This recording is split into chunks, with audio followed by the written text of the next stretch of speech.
I was always a lonely kid, and there was a question in me all the time that I couldn't formulate, and there was also a mystical urge in me at some point, because the only thing we knew was Christianity as children. That was the only religion that we came across, and we were brought up. I was brought up as a Catholic. My father was a very devoted Catholic man. My uncle was a Catholic priest.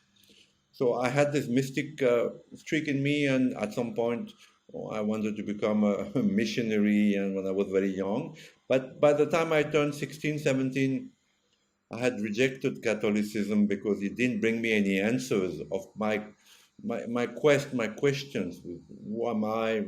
What's the point in life? So when I had just turned 19, I had a friend whose father was the last French governor of Pondicherry. And he told me that there was a caravan of cars driving from Paris to Pondicherry to start a city called Auroville, based on the ideals of a gentleman called Aurobindo. And this city was, Aurobindo had passed away in 1950, but his companion, the spiritual companion, the mother, who herself was a French lady, was actually starting Auroville.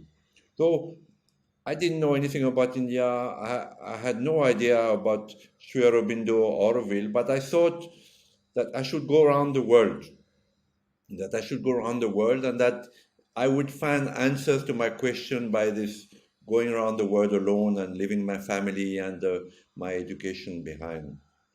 So I started with this caravan. We drove from Paris to Pondicherry. It was a rather hectic trip because we had only second-hand cars and the roads were very bad in those days.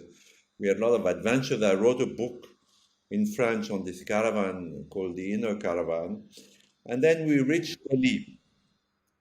And I spent my first night in Delhi in the Sri Aurobindo ashram. I don't know if you know Delhi. Now, today it's a huge compound called the Mother School, one of the best schools in India.